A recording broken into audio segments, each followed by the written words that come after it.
Have you ever tried to map out every single possible stage in an object's life? From the moment it's created to the moment it's gone? Well, that's exactly what UML state diagrams are built for. And today, we're going to do a deep dive, a technical breakdown of the essential syntax and components you need to model an object's complete life cycle. So here's our game plan. We'll start with the fundamental concepts, the real basics. Then, we're going to crack open the anatomy of a state and a transition to see what's inside.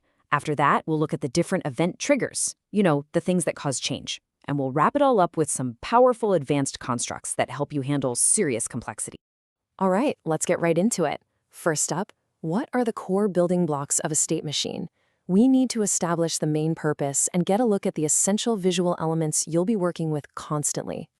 Okay, this is probably the most important thing to get straight from the get-go. A state diagram is all about the life cycle of one single object. I can't stress that enough. We're not mapping a workflow between different objects. For that, you'd want to use an activity diagram. No, this is laser-focused on one object's journey through its various conditions, or states, as it reacts to things that happen. This diagram here shows you the basic grammar. It's really pretty simple when you break it down. Every process has a beginning, and for us, that's the initial state, that solid black circle. From there, the object exists in different states, which are these rounded rectangles. It moves between these states using transitions, the arrows, which get kicked off by events. And finally, the whole thing comes to an end at the final state, which looks like a bullseye. That's the entire life cycle, right there. Okay, so now let's zoom in a bit. Let's deconstruct the state itself. Because a state is so much more than just a box with a name on it. It can actually pack in a whole lot of behavioral information. Right, so a state isn't just a passive label like print or idle. We can define specific behaviors inside that state. For example, we can have an entry action that runs the very moment the printer becomes idle, like run self-test. We could have an exit action, like log idle time, right before it changes state. And we can even have a do activity that runs continuously while it's idle, like monitor ink levels. Now, this slide shows the specific syntax, and these keywords are absolutely critical. Notice entry and exit. Think of these actions as instantaneous. They happen in a flash, and they can't be interrupted. But the do activity, like get password here, that's different. It takes time. And because it takes time, it can be interrupted by an event that forces a state change. Getting that distinction is key to building models that actually work. All right, so we've looked inside the state box. Now let's examine the arrows that connect them, the transitions. This is where you define the precise rules that dictate how, and more importantly, when an object is allowed to change its state. See, a transition isn't just a simple line. It's really a complete logical statement. It's built from three key parts: the event that kicks it off, an optional guard condition that acts like a gatekeeper, and an optional action that runs if the transition actually happens. This structure is what gives us a really clean and powerful way to model some pretty complex conditional logic. Let's break down this formal syntax right here. First, the event happens. Let's say a button is pressed. Next, the system immediately checks the guard condition inside those square brackets. If and only if that condition evaluates to true, the transition proceeds and the action after the slash gets executed. But what if that guard is false? Well, nothing happens. The event is just consumed and the object stays exactly where it is. That guard is your control valve. Okay, so we've got our states and we've got the transitions that connect them. But what actually causes a transition to fire? Well, that's the job of the events themselves. And it turns out there are a few different types that can act as the catalyst for change. In UML, we've got four main types of events we can work with: a call event, a signal event, a change event, and a time event. Let's just quickly go through each one. First up is the call event. This one is probably the most straightforward. It's a synchronous call, which basically means it's like calling a method directly on the object.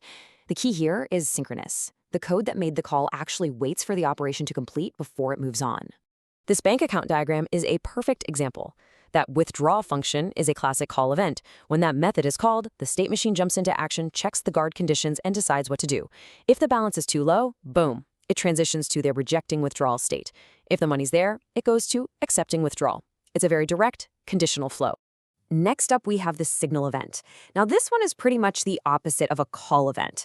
A signal is an asynchronous message. The best analogy is firing off an email. The sending object dispatches the signal and then immediately moves on with its own business. It doesn't wait around for a response.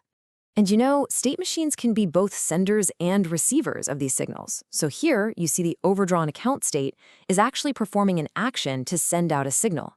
That signal then goes out into the system, and it could be picked up by a totally different object state machine, triggering a transition over there.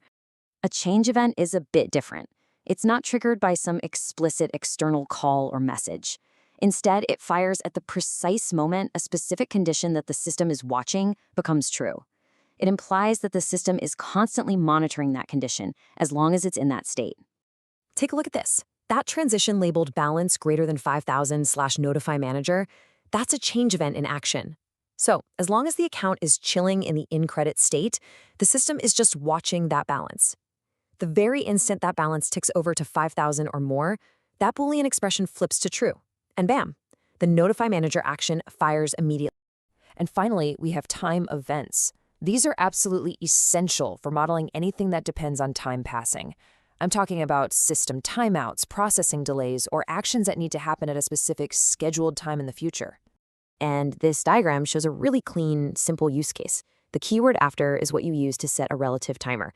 So as soon as the account enters that overdrawn state, a 3-month countdown clock starts ticking. If nothing else happens in that time, the time event triggers, and the account is automatically transitioned to the frozen state. Super useful. Okay, for our last section, let's look at a couple of advanced tools that are just indispensable when you're trying to model really complex behavior without turning your diagram into a tangled mess. We're talking about pseudostates and composite states. Now, it is really important to understand the difference between a choice pseudostate and a junction pseudostate. A choice, which is the diamond shape, is for dynamic decision-making. The logic, the guards on the outgoing paths, they're only evaluated after you arrive at the diamond. A junction, the solid circle, is different. It's more for statically merging or forking paths. Any guards are evaluated before the token even gets to the junction. It's a subtle but critical difference in timing. This bank loan diagram is a perfect practical example. Notice how the flow from accept payment merges at the junction point, that solid circle. Then, the flow continues on to the choice point, the diamond.